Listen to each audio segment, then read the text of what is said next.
Hey, it's Garrett, It's Andrea. and welcome to the Daily Devotional. Yeah.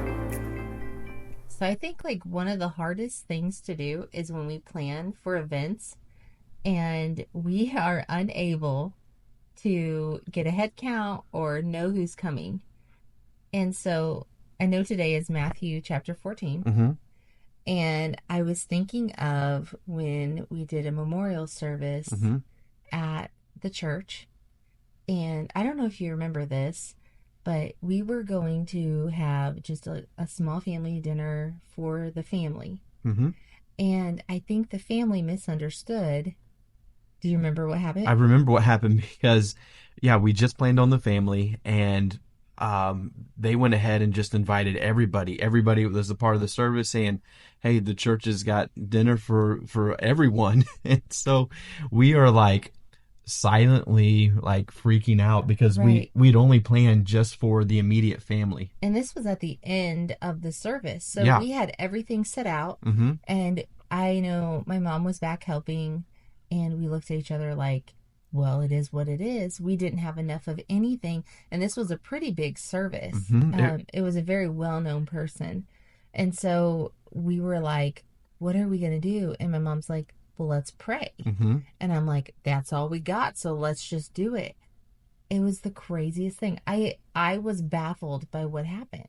This is legit. No, this really did happen because I remember you coming over to me and saying, "Hey, we're not going to have enough food. We're going to need more chairs, more tables." Um, like, like you were calm, but behind your eyes, it was like, "What are we going to do?" And so we just, we kind of pretended like nothing was happening and just set everything up, prayed about it, and it was the craziest thing. We just kept having enough food. Right. Yeah. I remember standing by the chicken Mm-hmm. and people grabbing chicken, but the chicken never ran out. It really didn't. It's not like it was the weirdest thing. It's not like it magically reappeared. It's like it was a bottomless dish of chicken. It was the craziest thing, but we didn't buy that much chicken. There was no way we had enough food to feed everybody. But it was so cool because you got to experience the love of God towards a family who was Mm-hmm. really grieving. I mean, that's the real part of it. It really Mm-hmm. wasn't about us. It was like the love towards them and His provision for them, just to show His love in a time that was really hard. But it was so cool to experience this and go, whoa, because I felt like I literally got to see Matthew chapter 14, like the feeding of the 5,000 Mm-hmm. in a small form, because I've always wondered how that worked. Right. Like how could like the fish and the bread, like how could that just multiply into like feeding 5,000? But I felt like this story, like of ours with the chicken and the Right. the biscuits and all that, I felt like that like made me see how that could work. It was the coolest thing. It was a lot like it, and you were right. It just kept coming. Like Yeah.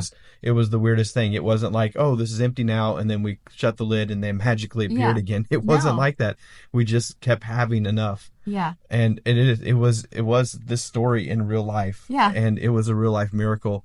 And I think you're right. It was God's love to this family. Mm-hmm. So when we look in Matthew 14 and we see what happened here, we know that this really happened.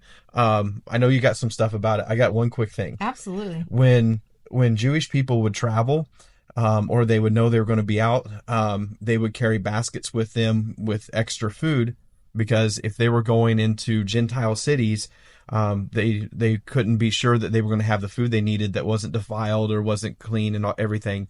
And so all of these people that were following Jesus around, when he fed the 5,000, all these people that were following him around, they brought baskets and things and provisions, and their baskets ran out and ran empty. And that's what kind of sets up this story when Jesus is preaching. The provisions they had and the things that they planned for ran empty, and they didn't know what to do.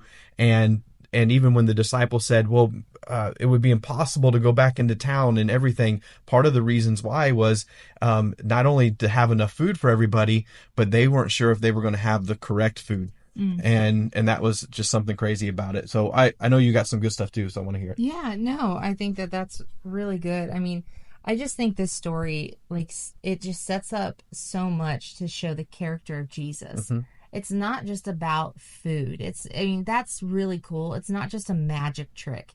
Like, it literally is the love of Christ. And I think more than anything that like really reaches my heart is it shows us that out of the tiny little bits that we offer to God, Mm-hmm. he can multiply and make so much. And that's really what he wanted to teach us out of this is like, hey, in your hands is so little, Mm-hmm. but if you can just give it to me, I can make so much out of it and I can do so much out of it. Just a little bit given to me. Mm-hmm.